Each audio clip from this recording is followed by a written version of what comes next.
Serakanlah segenap jalanmu, percaya kepadanya, berdiamlah, Ia sudah bekerja. Percayalah kepada Tuhan, bergembira di dalam Dia.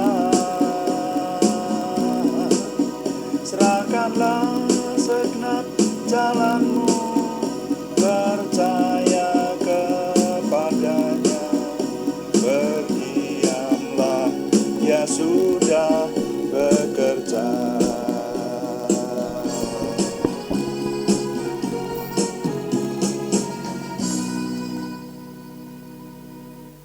Bapak, kami mengucap syukur malam hari ini Tuhan berkati kami. Kami mau mempersembahkan perenungan singkat akan firman-Mu dan juga doa malam kami. Tuhan memberkati, berkenan memakai, dan semuanya kami persembahkan untuk kemuliaan nama Tuhan. Ketika nama Tuhan kami muliakan, kami semua diberkati seperti yang Tuhan janjikan.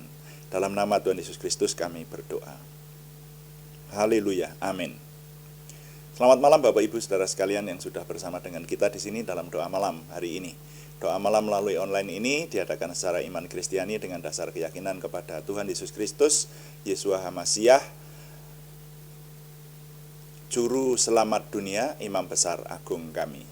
Dan firman Tuhan yang didokumentasikan dalam kitab suci Perjanjian Lama serta Perjanjian Baru menjadi pegangan kami, menjadi pegangan kita sekalian.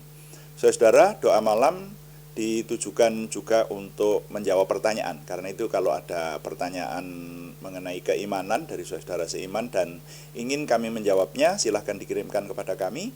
Nanti akan menjadi tema-tema dalam doa malam kita, saudara. Dan doa malam juga seringkali ditujukan untuk mencermati hal-hal yang terjadi pada zaman kita hidup ini.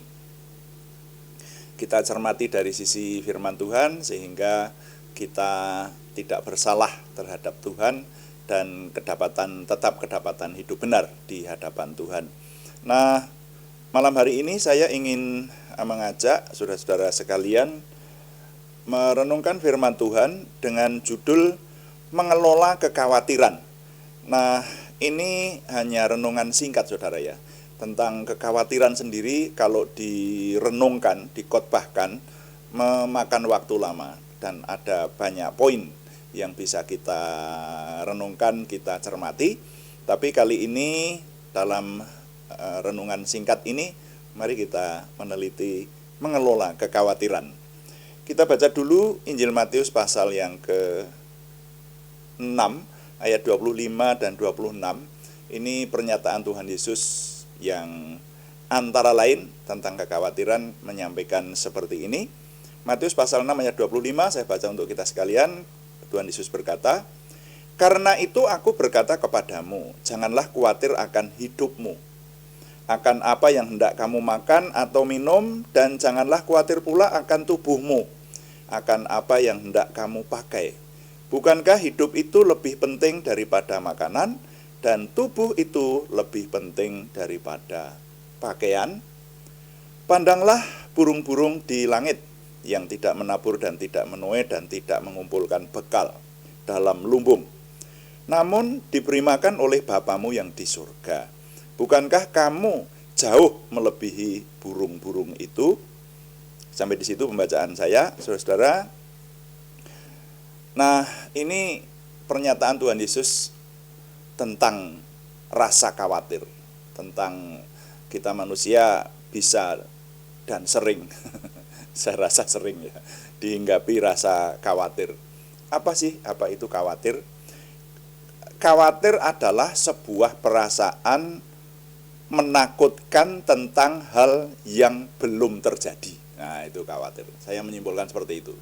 Kekhawatiran itu adalah suatu perasaan, yaitu menakutkan akan apa-apa yang akan terjadi tapi belum terjadi, dan itu biasanya gambaran-gambaran yang menakutkan, yang mengkhawatirkan, gambaran-gambaran yang tidak menguntungkan seperti itu. Nah, itu lalu menjadi khawatir. Maka contoh-contohnya, khawatir itu bisa menimpa banyak hal.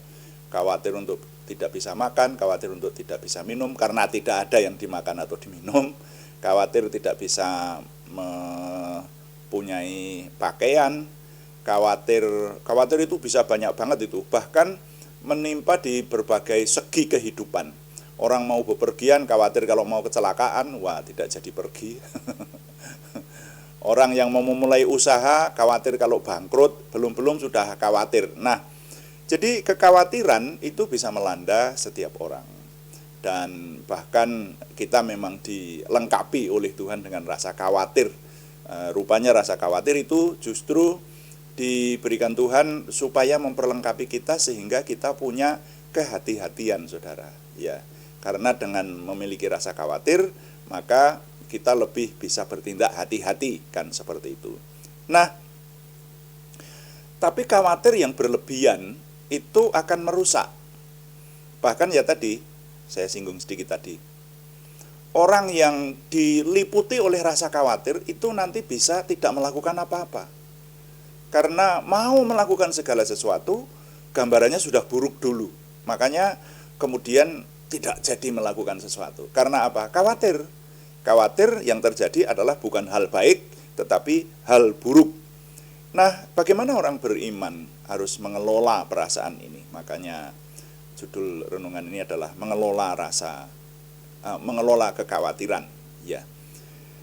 Nah, Matius pasal 6 ayat 25-26 yang kita baca tadi, pernyataan Tuhan Yesus memberikan contoh hal yang sangat penting dalam kehidupan, yaitu soal makan, minum, dan pakaian. Jadi orang hidup itu yang tiga itu harus ada dulu, ya, makan, minum, dan pakaian. Dan Tuhan memberikan contoh, janganlah kamu khawatir akan apa yang akan kamu makan, kamu minum, dan kamu pakai. Jadi kalau boleh saya katakan, sebetulnya Tuhan kalau diperluas, harusnya firman Tuhan itu berkata begini, janganlah kamu khawatir akan segala segi dari hidupmu, seperti itu. Nah ini kan nanti kalau diperluaskan bisa bukan hanya makan, minum, dan pakaian, tetapi juga hidup layak, juga punya rumah, punya fasilitas yang lain, fasilitas transportasi, fasilitas komunikasi, kan begitu. Ya, jadi rasa khawatir itu bisa berkembang, bisa menjadi besar, dan bahkan meliputi segala segi hidup kita, sehingga sangat mengganggu kalau khawatir itu berlebihan. Nah, Tuhan berkata bahwa jangan kamu khawatir. Nah, ini kalau digunakan kata jangan, itu artinya larangan. Janganlah kamu khawatir akan hidupmu, akan apa yang engkau makan, dan akan apa yang akan engkau minum, dan akan apa yang akan engkau pakai. Dan Tuhan berkata bahwa mengingatkan, atau ini semacam janji, makanya firman Tuhan itu dikatakan penuh dengan janji. Tuhan menyatakan bahwa Bapamu yang di surga tahu apa yang kamu butuhkan. Maka lihatlah burung-burung di udara yang tidak memintal dan tidak bertani, seperti itu ya, tidak mempunyai lumbung persediaan makanan, tapi Bapamu yang di surga memelihara dengan makan minum dan diberikan bulu yang indah, pakaian yang indah, seperti itu. Nah, ini artinya bahwa Tuhan Yesus menekankan ada Tuhan yang memelihara kita.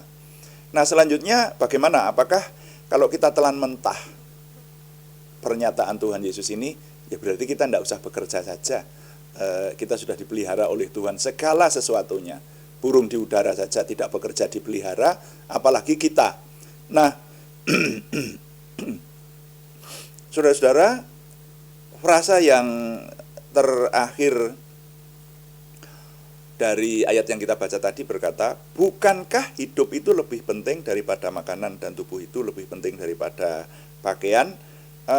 Kemudian yang ayat 26 yang terakhir, bukankah kamu jauh melebihi burung-burung itu?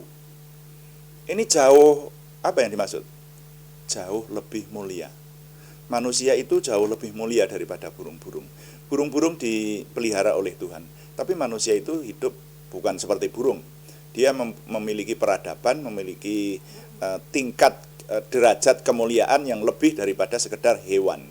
Nah, oleh karena itu diingatkan di sini bahwa Tuhan pasti memelihara makhluk yang lebih mulia ini. Tapi manusia itu punya kewajiban, tidak seperti hewan, tidak seperti makhluk yang lain, tidak seperti binatang. Kalau binatang, bahkan binatang saja perlu bekerja, ya toh. Untuk makan bahkan dia juga perlu, kalau hewan yang makan rumput, sapi misalnya, dia perlu bekerja dengan membuka mulut dan memamah biak rumput yang harus dimakannya. Jadi ada kewajiban.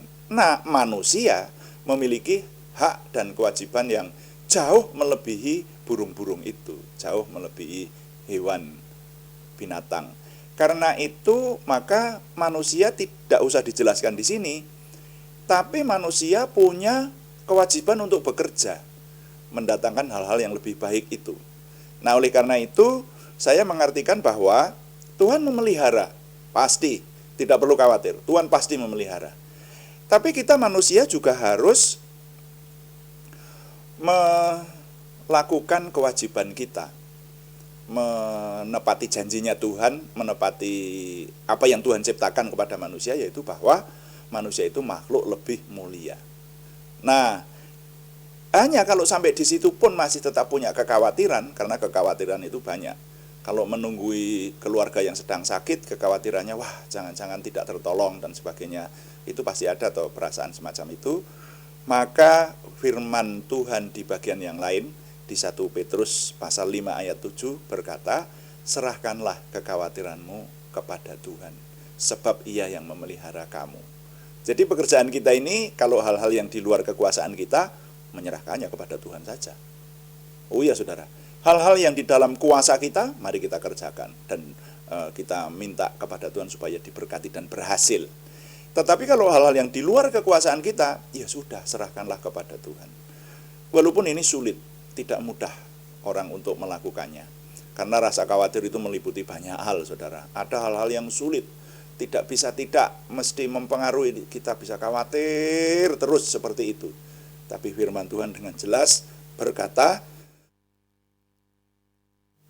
serahkanlah segala khawatirmu kepada Tuhan, kepadanya, nyanyi huruf besar, karena Ia yang memelihara engkau. Nah, jadi bagi orang beriman sekarang adalah mestinya kita melakukan apa yang menjadi kewajiban kita. Kita hidup dengan normal, kita hidup sebagaimana mestinya, kalau saya istilahkan seperti itu. Sebagaimana mestinya itu bisa diartikan hidup baik, bekerja, menyembah Tuhan, taat kepada Tuhan, tetap setia kepada Tuhan. Nah, selebihnya Tuhan yang pelihara. Tuhan memperingatkan, Tuhan Yesus memperingatkan, tidak perlu mengkhawatirkan segala sesuatu kalau sudah diserahkan kepada Tuhan. Nah, oleh karena itu, mengelola rasa khawatir atau mengelola kekhawatiran ini, nilai yang dapat saya ketengahkan kali ini bunyinya demikian. Sebagai orang beriman, kewajiban kita adalah hidup sebagaimana mestinya. Tentang segala sesuatu yang menyebabkan khawatir, kita serahkan kepada Tuhan. Ya, kenapa? Karena Dia Tuhan yang memelihara kita. Sekali lagi, sebagai orang beriman, kewajiban kita adalah hidup sebagaimana mestinya. Tetapi segala sesuatu yang menyebabkan khawatir, kita serahkan kepada Tuhan. Tuhan dipuji, amin. Mari kita berdoa, kita akan berdoa sesuai dengan yang Tuhan ajarkan kepada kita. Setiap hari sebaiknya kita mengucapkan doa ini, karena inilah yang diajarkan Tuhan Yesus kepada kita. Kita berdoa. Bapa kami yang di surga, dikuduskanlah namamu. Datanglah kerajaan-Mu, jadilah kehendak-Mu di bumi seperti di surga. Berikanlah kami pada hari ini makanan kami yang secukupnya, dan ampunilah kami akan kesalahan kami, seperti kami juga mengampuni orang yang bersalah kepada kami. Dan janganlah membawa kami ke dalam pencobaan, tetapi lepaskanlah kami daripada yang jahat. Karena Engkaulah yang mempunyai kerajaan dan kuasa dan kemuliaan sampai selama-lamanya. Tuhan, berkatilah kami dengan berlimpah-limpah, perbuatlah sesuatu yang besar dalam hidup kami, dan itu jelas berasal daripadamu. Tambahkanlah pengaruh dan kesempatan kami bagimu. Berikanlah kami suatu perasaan akan hadirat-Mu dan petunjuk-Mu senantiasa. Jagai dan lindungilah kami, supaya tidak jatuh dalam perangkap setan. Dalam nama Tuhan Yesus Kristus kami berdoa. Amin. Demikian doa malam hari ini, saudara-saudara sekalian. Dan kami tetap memberitahukan bahwa doa malam dilakukan setiap hari, Senin sampai Sabtu, setiap jam 6 atau jam 18 waktu Indonesia Barat. Juga ada doa pagi yang dilaksanakan pada jam 5 pagi pada hari-hari yang sama. Hanya temanya berbeda. Yang doa pagi lebih panjang, lebih rinci yang doa pagi karena meneliti seluruh isi Alkitab untuk kita renungkan. Kalau yang doa malam biasanya lebih pendek waktunya dan menjawab pertanyaan serta memperhatikan hal-hal yang harus kita kerjakan dalam hidup kita sehari-hari. Terima kasih kepada semua yang sudah mendukung, tetap kami mengharapkan dukungan Anda. Juga terima kasih yang belum berikan subscribe, berkenan berikan subscribe, like, komen, dan share, bagikan kepada teman-teman lain, sehingga lebih banyak lagi yang diberkati bersama dengan kita. Selamat malam, Tuhan memberkati. Amin.